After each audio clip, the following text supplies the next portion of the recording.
அனைவருக்கும் வணக்கம். இன்றைக்கு சத்தான ஒரு களி எப்படி செய்கிறதுன்னு பார்ப்போம். இது உண்மையாக பழைய முறைப்படி நான் செய்யவில்லை. இதுக்கு நான் தேங்காய் பால் விட்டு செய்தால் நல்லா இருக்கும். அதுதான் ஆரோக்கியமானதும் ருசியானதும்.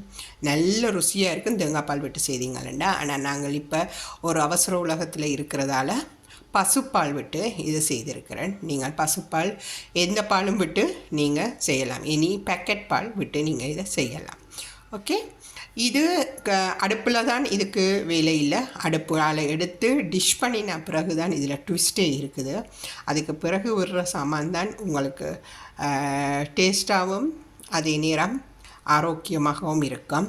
ஸோ இந்த வீடியோவை முழுமையாக பார்த்து என்ஜாய் பண்ணுங்க. தேவையான பொருட்கள்: அரிசிமா 1 கப், உளுத்தமா 1/2 கப். எந்த கப்பாலையும் நீங்கள் பாவிக்கலாம். எடுக்கிறதுல 1 கப் அரிசிமாண்ட 1/2 கப் 1:2 சொல்லுவினா அது எடுத்தீங்கண்டா சரி. அதே மாதிரி தண்ணி, நான் தண்ணி 1 கிளாஸ் தண்ணி இதில் வச்சுருக்கிறேன். 1 கிளாஸ் தண்ணி இங்கே பாத்திரத்துக்குள்ளே ஊற்றி வச்சுருக்கிறேன். ஓகே, எங்களுக்கு 2 கிளாஸ் தண்ணி வேணும். அதோட பால் 1 கப்பால் எடுத்துருக்கிறேன். தேவையான நீங்கள் கூடுதலாக விடலாம். அதோடு சேர்த்து நான் இதில் 3 சர்க்கரை 1 கப் தண்ணியில் ஊற விட்டுருக்கிறேன். இதை நல்லா கரைச்சி வடிகட்டி தான் நான் பாவிக்க போகிறேன். சரியா? இதோட உப்பும் தேவை. ரைட், பார்ப்போம் இப்போ என்ன செய்ய போகிறோம்னு சொல்லி. முதல்ல அரிசி மாவை போடுறேன் இந்த பாத்திரத்துக்குள்ள. அடுப்பில் இன்னும் வைக்கல. சரியா? அதோட இந்த உளுத்த மாவையும் போட போகிறேன். 2ஐயும் போட்டுட்டு அதோட 1 ஸ்பூன் உப்பு, நீங்கள் எவ்வளோ உப்பு வேணுமோ அவ்வளோத்துக்கு உப்பு போடுங்க. நான் 1 ஸ்பூன் போட்டிருக்கிறேன். இப்போ என்ன செய்ய போகிறேன்னு சொன்னால் இதை நல்லா மிக்ஸ் பண்ண போகிறேன். ஒரு கட்டியும் இல்லாமல் நல்லா கலந்து எடுக்க போகிறேன். இப்போ பார்த்தீங்கன்னு சொன்னால் காணாது எங்களுக்கு தண்ணி.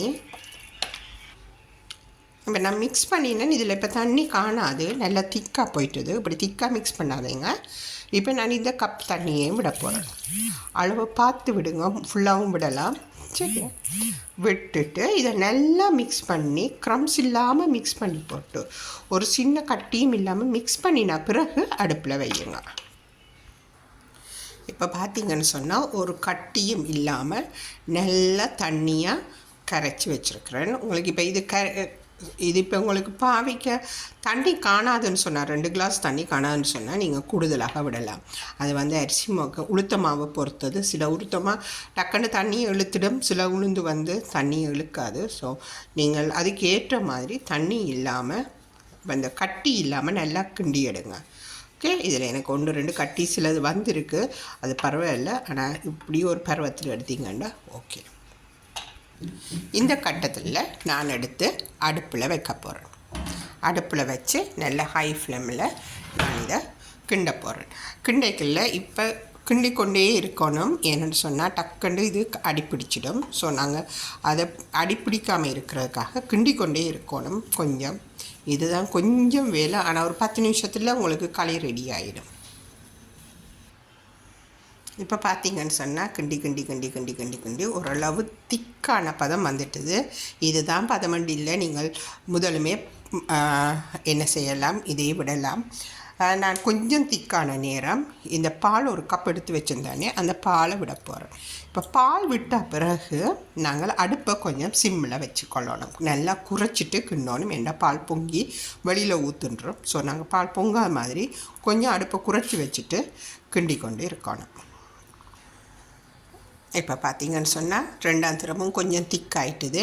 இந்த நிலையில் இப்போ நல்லா என்ன அவிஞ்சிட்டுது. உளுந்தும் அரிசி மாவும் நல்லா அவிஞ்சு நல்லா திக்காக வந்திருக்கு.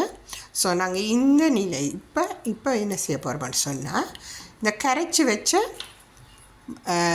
இதை நான் அடுப்பில் வைக்கிறேன்.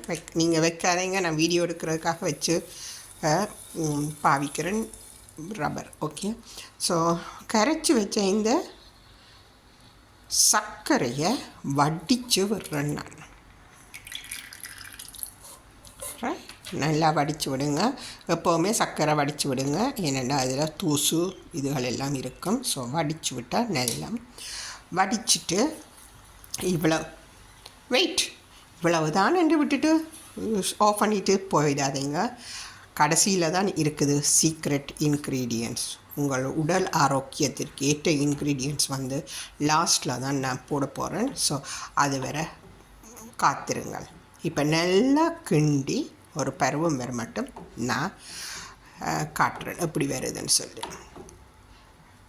கைவிடாமல் கிண்டி கொண்டு இருக்கணும். அப்போ தான் உங்களுக்கு இப்படி கட்டி வராது. நான் உங்களுக்கு கட்டி வந்ததை காட்டுறதுக்காக கட்டி விட்டுருக்குறேன். நான் செய்தால் கட்டி வராது. ஸோ இப்படி கட்டி வராது. அதோட கீழே அடுப்பும் சட்டியிலையும் எரியாது. ஸோ நல்லா இறுக்கி கிண்டி கொண்டு இருங்க. ஓகே, இப்போ இந்த கட்டத்தில் பாருங்கள், பபிள்ஸ் வந்து வெடிச்சு கொண்டிருக்கும். அந்த உள்ளுக்கு இருக்கிற காற்று வெளியில் வந்து நல்லா வெடிச்சு கொண்டிருக்கும். இது சரியான பதம் உங்களுக்கு களியை நிப்பாட்டுறதுக்கு. இது வெடிக்க தொடங்கிச்சுன்னா கவனம், உங்களோட கையில் வந்து சூடுபடும். ஸோ வெடித்து ஒரு கொஞ்சம் நேரம் கிண்டிட்டு அதுக்கு பிறகு நீங்கள் நிப்பாட்டினீங்கன்னா சரி. வாங்க சீக்ரெட் இன்க்ரீடியன்ட்ஸ் என்னென்னு பார்ப்போம். ரைட், நான் இதை ஒரு டிஷ்ஷில் போட்டுட்டேன். இந்த நேரம் கவியரசு வைரமுத்து கூறிய வரிகள்லாம் ஞாபகம் இருக்குது. களி, அம்மா செய்யும் களியை பற்றி ஒரு அழகான வரிகள் சொல்லியிருக்கிறார். அதில் போட்டது தான் குழியிட்டு அதில் எங்களோட நல்லெண்ணெய். நீங்கள் ஒரு 3 தேநீர் கரண்டி விட்டிங்கன்னா சரி. நான் சும்மா ஊற்றுறேன். நீங்கள் 3 தேநீர் கரண்டி ஊற்றி அதோட இன்னும் இன்க்ரீடியன்ட்ஸ் நல்லா இருக்கும், போட்டு பாருங்க.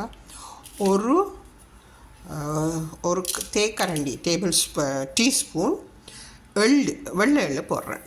ஏண்டா இது வெள்ளையாக இருக்கிறபடியாக வெள்ளை எள்ளு போடுறேன். நீங்கள் கருப்புளுந்தில் செய்தீங்கன்னா கருப்பு எள்ளு போடலாம், நல்லா இருக்கும். வறுத்த எள்ளு போட்டிங்கன்னா இன்னும் கரகரன்னு நல்லா இருக்கும். இப்போ இதை நல்லா மிக்ஸ் பண்ணிவிட்டு, ரைட், ஏண்டா குழந்தைகள் எண்ணெயை கண்ட சாப்பிட மாட்டினோம். ஸோ அது எண்ணெய் இருக்கிறது தெரியாமல் நல்லா மிக்ஸ் பண்ணுங்க. எள்ளும் போட்டு நல்லா மிக்ஸ் பண்ணிவிட்டு சாப்பிட்டா இதை விட ஒரு சத்தான உணவு, காலை உணவு எதுவும் இல்லை. சிம்பிளாக ஈஸியாக ஒரு 10 நிமிஷத்தில் செய்திடலாம். செய்து பாருங்க, நல்லா இருக்கும். இவ்வளவு நேரம் என் வீடியோவை பொறுமையாக பார்த்த அனைவருக்கும் நன்றி, வணக்கம். மீண்டும் ஒரு சுவையான, தரமான, ஆரோக்கியமான உணவில் யாழ்ப்பாணத்து முறை சமையலில் சந்திப்போம். வணக்கம்.